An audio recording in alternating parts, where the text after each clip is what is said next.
Unfortunately, twisted out of the fender, went underneath the horse, got trampled, bruised head to toe. I need to remain 100% confident in myself at all times. For some reason, the thoroughbreds, people don't think they are of value or that you need a better horse than a thoroughbred. Our special guest today is Skye Liikanen. We're going to talk to Skye about her progress through horses and finding where she is now. But before we do that, I just want to remind you about International Horse College, because the podcast is brought to you by International Horse College, and the mission of International Horse College is to improve the welfare of horses around the world through the safe education of riders, handlers and trainers. Have a look at the wide variety of horse courses at internationalhorsecollege.com, and if you click on their contact page, you'll find the contact details and you can talk to the friendly staff about your career, about a potential course that might suit you. But they're pretty friendly, so just ring them up and have a chat anyway. Okay, now Skye, welcome to Horse Chats. This is the first time we've chatted to you, so yeah, thanks for having me. I'm super excited. Great. Look, we're happy to have you too. First of all, I'd like to ask you, do you have like an inspirational quote or a favourite saying that you tell your students or anything at all like that? Yeah, absolutely. So I've been really, really lucky to have some great mentors throughout my horse career. And two of the gentlemen in particular are the Double Dan Horsemanship, Dan James and Dan Steers. And I would definitely have to say their overall quote on their, their logo and everything like that. And when Dan's, teaching clinics is for the love of the horse. And I think that's what wraps everything up about the horse industry. We do that because we love the horse. And yeah, for me, that quote line is, for the love of the horse. And that's what I think to myself every day when I wake up and go out there, that this is what I'm literally doing it for. It's a different lifestyle, isn't it? Like a lot of people have jobs and it's like their job and then what they do for a hobby. But when you're working with horses, your hobby is your job.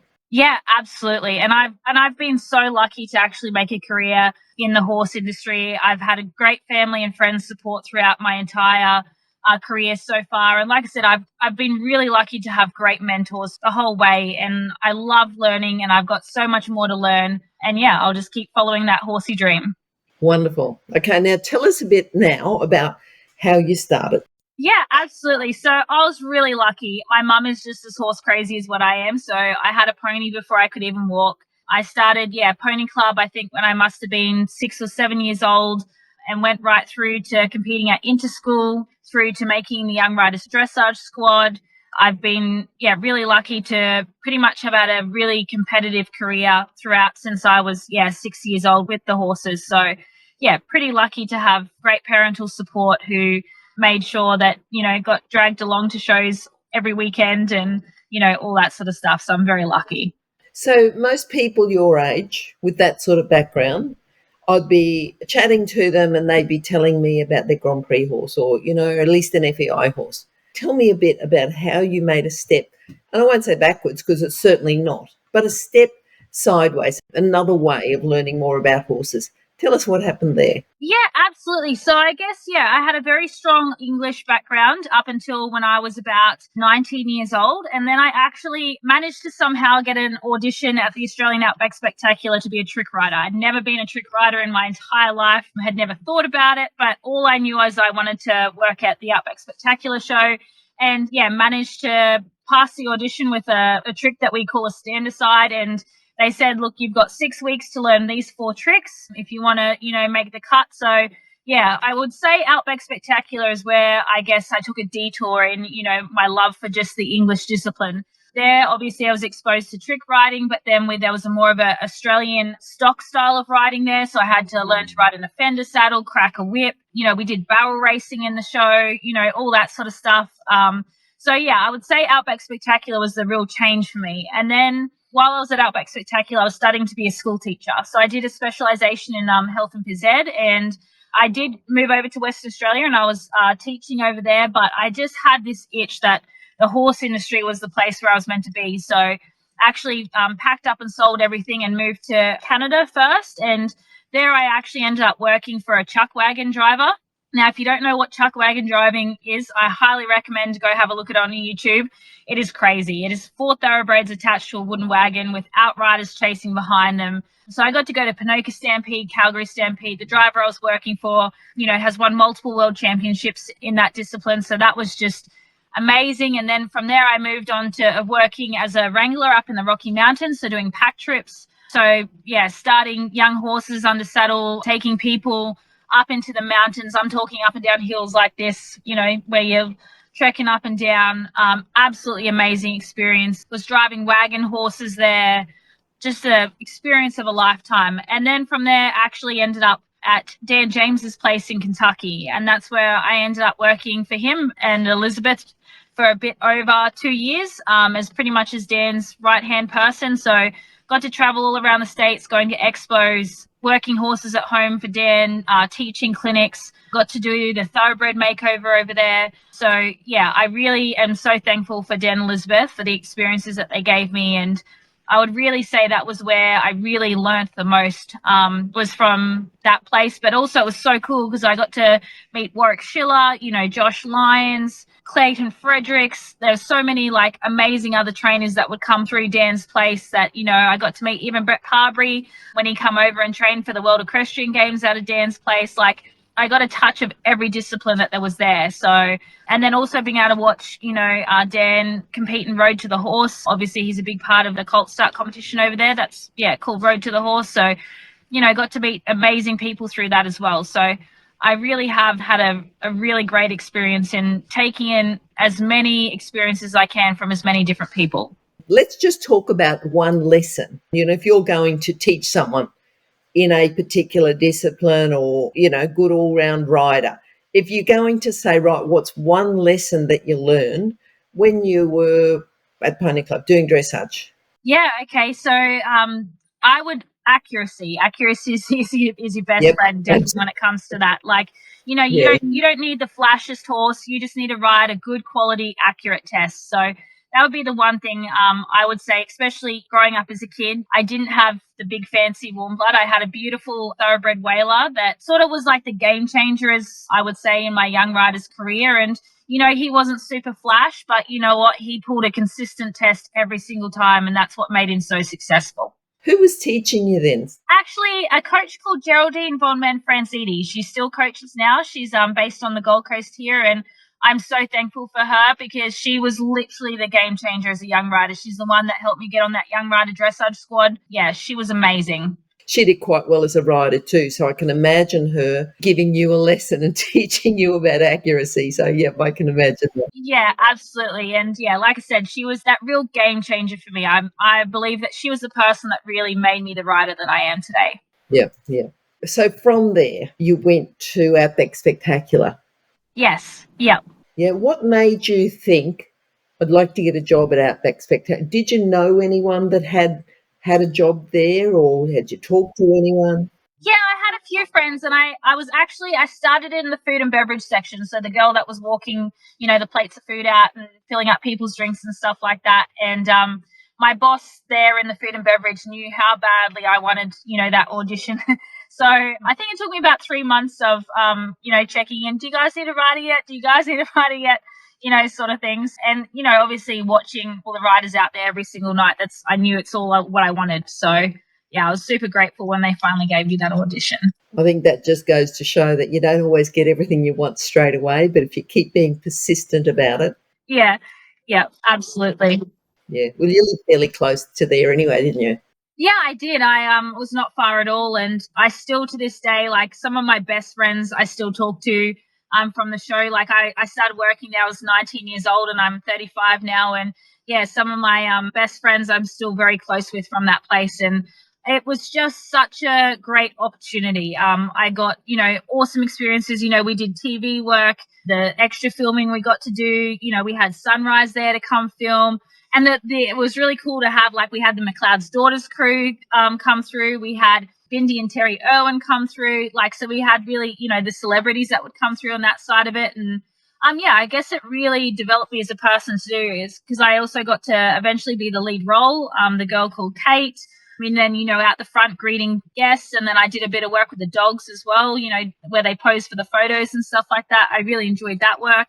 I also did stable hand work there as well. So, would sort of do a split shift, do early morning, have a break, and then come back for the afternoon as well. And like I said, the friendships from there have lasted forever. So I'm so grateful for that opportunity. So these people that were VIPs at Outback Spectacular went up in the balcony, the special balcony there? Yeah, they had their special VIP section up there, and we'd do like special backstage tours for them and everything like that. It was, definitely, we all got excited. I've been one of the VIPs, and it's worth, if you don't get invited and they've got the vacancy, you can actually pay a lot of extra money and go there. It's certainly worth it. They used to just use that as a storage room. Yeah. Like I said, I was pretty the early cast days, so it's definitely cool to go back now and see how much it's changed over the years as well. Do you get invited to the VIP section? Well, I'm really lucky. I actually get to help out with Dan Steers at Mastery of the Horse. So each year we get to go watch the show. We get to sit up in the fancy section and everything like that. So, yeah, very lucky. Good. So if we're going to talk about just one lesson there, what was the one lesson? Apart from being persistent, because I think that's an important lesson, if you really want something, just take a step towards it, which you did working over. Yeah, absolutely. I guess my biggest lesson out of there is listen to your coach, because she's still one of my best friends. Her name's Holly Shields, and she was the one coaching me to trick ride. And she said to me, whatever you do, I'd finally wanted to do this trick called the full fender. So that's where you sort of twist it in a fender and you're underneath the horse's belly, hanging underneath it. And she said the first time, when you do it on the horse, make sure you get up out of the corner, because she said it's like it's a totally different feeling. And obviously we practiced it on a quad bike towed by what we called a horse called Wendy. It was a barrel on 3 wheels. And obviously practice it on that. And it got to the stage, where I was on the horse for it, got down into the trick, and it come to the corner. And I don't know, I just sort of froze, couldn't get out. Unfortunately, twisted out of the fender, went underneath the horse, got trampled, bruised head to toe. And Holly was like, I told you to get out of the corner. And I was like, I know you did, but I just couldn't make it happen. I was just, in sort of that shock that I'd actually finally got to do this trick, and I was there, and I was totally fine. Thankfully, no serious injuries from it. But she's just like, I told you. And I was like, I know you told me. So I still remember Holly's words to this day. Yeah. Okay, now from there, you said you went overseas. Tell us again where you went overseas. Yeah, so started in Canada. Did you get invited there? Did you go for a job? How did that work out? Yeah, I guess so. Like I said, I was a school teacher. I was actually living over in Tom Price in Western Australia, up in the Pilbara, and sort of had done 1 year full-time teaching, did a year out in the cattle station, which I absolutely loved, experience of a lifetime, and then come back in and did a year of relief teaching. And like I said, my cup was just not quite full. I was like, there's got to be more to life than this. And so literally, packed up, sold everything, and applied for a job with a Chuck Wagon driver. He loved, apparently, Aussies working for him. Apparently, on that Chuck Wagon circuit, if you can get Aussies to be your barn hands, you're absolutely winning. So, employed straight away on a flight over there, and it was just straight into, we had, must have been all up, I reckon he would have had about 40 horses in work.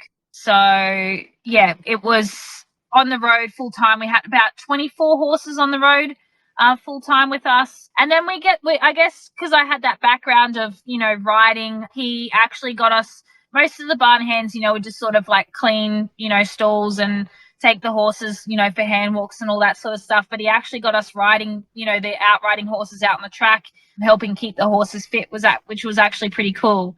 So did the circuit for about 6 months with him. Like I said, it was extremely long days, but definitely look up Chuck Wagon racing if you've never seen it. It is beyond. I've seen it in Heartland once. Yeah, literally, it is. And Ponoka Stampede and Calgary Stampede were just absolutely amazing. The atmosphere there, it was amazing experience. You're so easy, Skye, because you want to tell me everything, and I love listening to you. Sorry. But for our listeners, I want to get back to Tom Price. Tom Price? Yes. Main lesson. Listen to your gut. Like, if you have a dream, absolutely go for it. Like, there's no point waking up and going, this is not how I want my life to look like. It's not that it was bad or that it was, miserable or anything like that. I just had this itch for more and Yes. I did it. Like, found the job, got the contact, got the visa and was like, see you later, everyone. I'm going. I know exactly how you feel. I was a teacher for a couple of years and I just thought, yep, and teaching, but doing the horse stuff on the side. And then I just thought, no, I love teaching, but I want to teach people who want to learn. Yeah. And Yeah. that's not always the case with school teaching. No, it's definitely a difficult job, and I appreciate every teacher that is out there doing it. They deserve a gold medal. Yeah. Okay. Biggest lesson with your Chuck Wagons? Oh, just trying to stay safe. Yeah, and I would say that's probably like something that stayed all the way through is keeping safe around the horses. Always, don't take shortcuts. Always have eyes, ears, everyone looking out for each other. That would be, yeah, definitely, because you could have got really hurt working with those Chuck Wagon horses. So we had a really good working team, and obviously Jason was great to work for. So definitely safety was my key in that one. And these, of course, of lessons that you've brought forward and still thinking about those lessons now today. Yeah, absolutely. Like we're working with an animal that, can potentially kill you.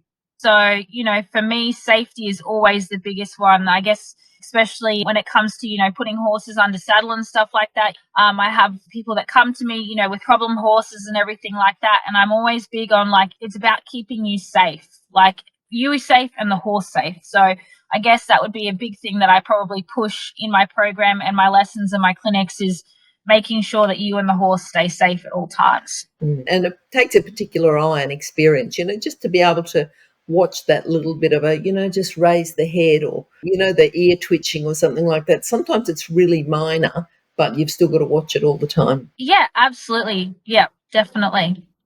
All right. Your next job with Dan James. Yeah. Tell us your biggest lesson that you learned there with him. Tell us about, anything else we haven't covered as well.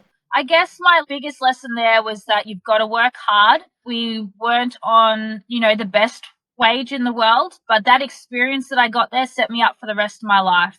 And that's what I would say to people, if you want to go in the horse industry, be prepared to work for free, right? Like the Dans got there because they worked hard. They went and did the hard yards. They went and did, the work that, you don't get paid for necessarily. But, it's paid off now for them for being how successful they are. And that's the one thing I'd say, I was looking after lots of interns that would come through there and, they were 16, 17, would say to me, when are you going to stop making me clean stalls? And I was like, hey, I'm 28, 29, and I'm still cleaning stalls. Like, this is the horse industry. Like, it's not all rainbows, butterflies, and it's so much more than working horses because we looked after everything there on that farm, from broken fences to when the pump broke down or over winter when taps got frozen. And the horse industry is so much more than just working horses. That would probably be, the biggest lesson I would say coming out of there is, I'd be up to late emailing people, getting parcels ready to post out, like organizing clinics. It was just nonstop, but I loved every day of it. And I'm so thankful for them.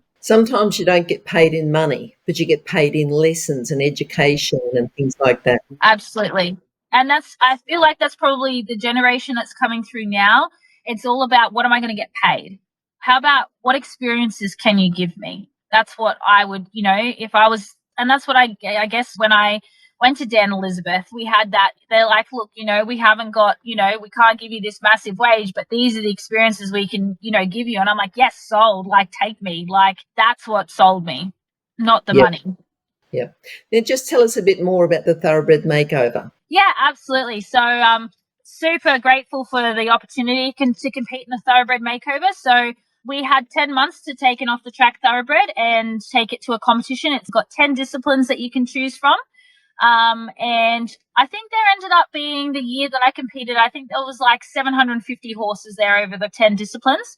Competition was over 4 days. So my first horse, I had to retire him and I started the retraining in November and I had to probably retire him sort of towards the end of I think it was end of January, mid-February. He just wasn't staying sound. So then I then had to find a new horse and start again. And it ended up being this beautiful grey gelding that I called Brumby. And he still to this day is a very special horse to me. I got to see him when I went back there last year as a clinician at the International Liberty Horse Festival. The lady that I sold him to still has him.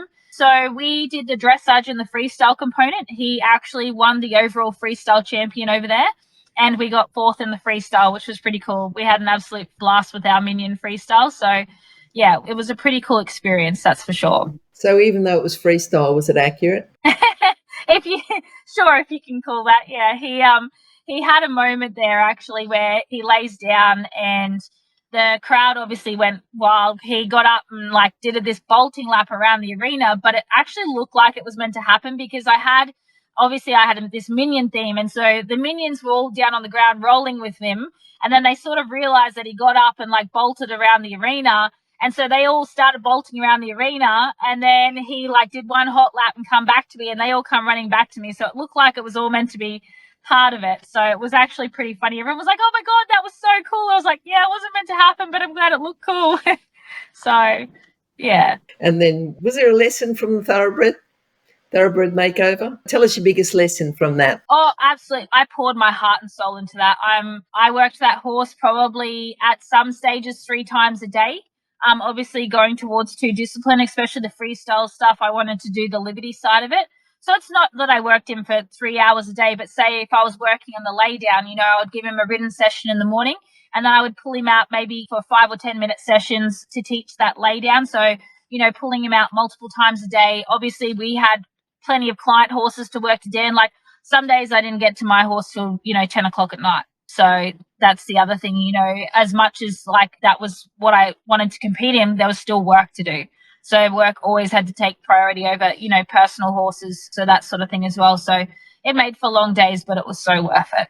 So it sounds like priorities, but also the endurance, just having the endurance to just push through, go a bit more, have the resilience to just keep coming back, trying again, when you had to stop one horse and then start again with another. Yeah.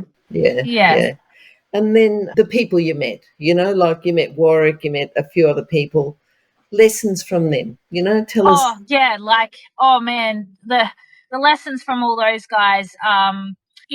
Warwick is just the coolest dude ever. He is just, watching him prep for World Equestrian Games mentally was just amazing.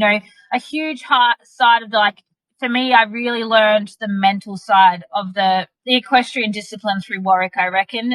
Just to be so in tune and in focus with your horse, and to see, Warwick and Robin prep for that at the World Equestrian Games was just sensational.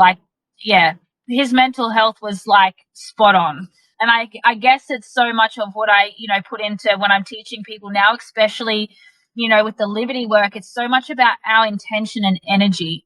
You might not be the most talented horse person, but if you can push that energy and intention to your horse, I reckon that's when the magic happens, is when you have that right balance. Yeah.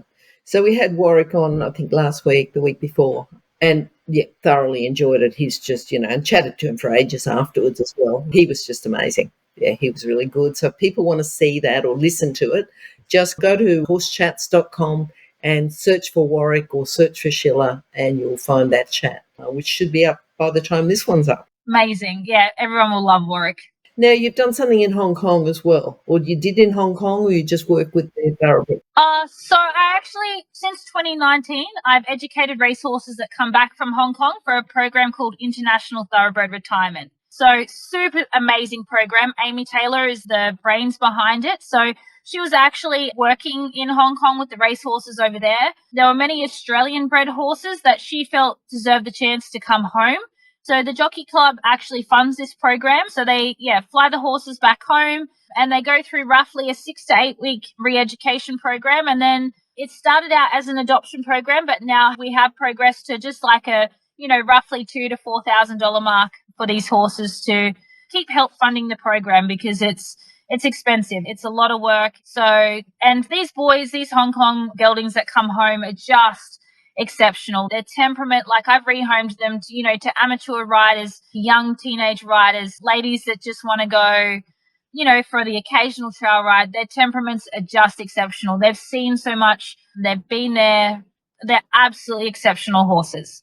And I really think that, I will continue to push to people, for some reason the thoroughbreds, people don't think they are of value or that you need a better horse than a thoroughbred. But I tell you what, some of my best horses have been thoroughbreds, and I'll continue to keep pushing that mark to prove to everyone how amazing they really are.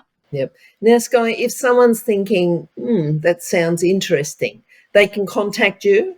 Yeah, absolutely. So I have my Facebook page, Silver Sky Equine, or if you're particularly interested for international thoroughbred retirement, they have their Facebook page and website as well. Great. We'll talk about that at the end because we'll get those contact details.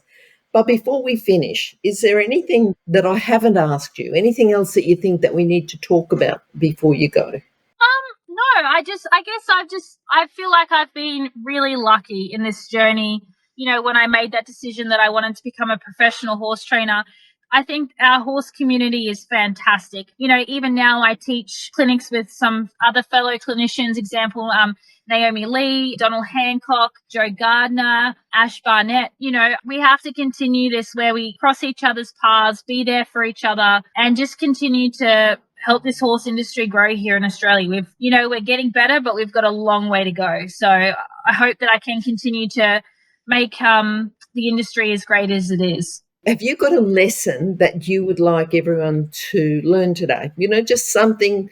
Doesn't have to be 100 lessons. It doesn't have to be that it's going to take them 12 months to learn, but something they can look at or learn or go out to their own horse and try something. What would you like to leave them with? Yeah, absolutely. I think my biggest thing that I would say is work with the horse that you have today. Remember, they're a living, breathing animal. We have bad days. They're going to have bad days.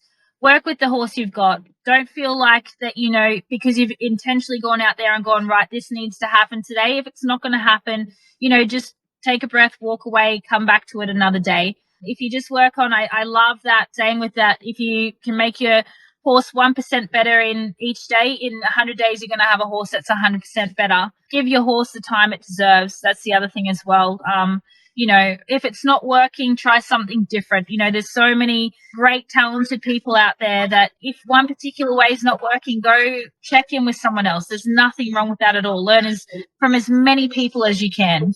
Yeah, I think so. I think learn the horse. Everyone likes to, instead of taking responsibility and training the horse themselves, the one that they've got, it's very easy to say, oh, they did this or they did that, or he was like that when I got him, or, saying that a horse was like that when you got him, that might be okay for the first day or two, but what are you doing now to improve it? Yeah, absolutely.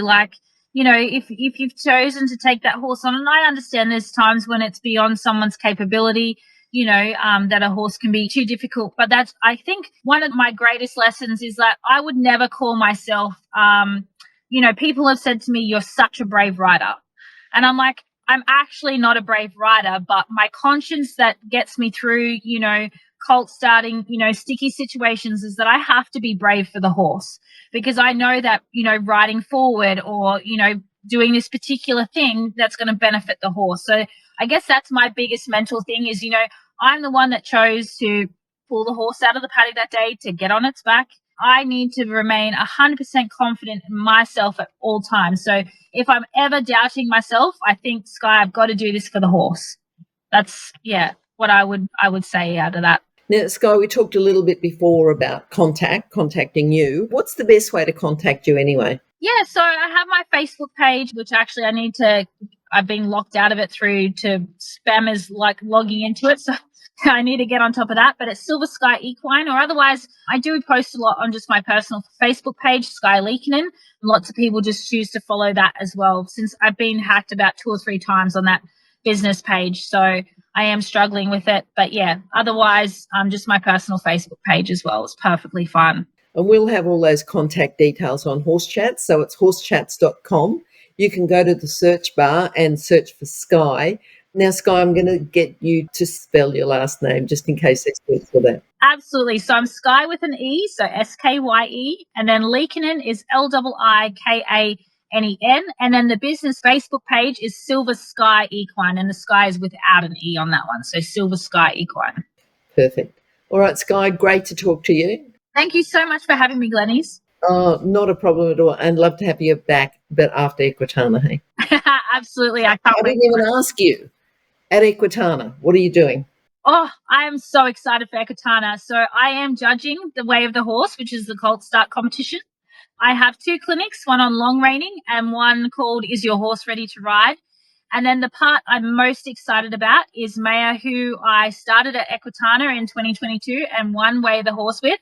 We are returning 2 years later to perform in the Liberty exhibition, and I can't wait for everyone to see her from her wild little sassy self that she was in 2022 to everyone seeing her now in 2024. Great, great. Can people catch up with her the way she's going now, like on your Facebook page and Instagram? Yeah, absolutely. I've got lots of updates on her on my Facebook page. So definitely scroll on through. Got some great images up at Noosa Country Show from about a month ago. She definitely put on a great show up there. Yeah, she's my absolute everything, and I'm super excited for everyone to see her there. Okay, wonderful. All right, Skye, looks like you've pulled up in daylight and it looks like it's dark now. So thank you for talking to us for so long, and we'll catch up with you soon. No, that's all good. It's been so good. Thank you for having me. Okay, thank you. Bye-bye. Bye.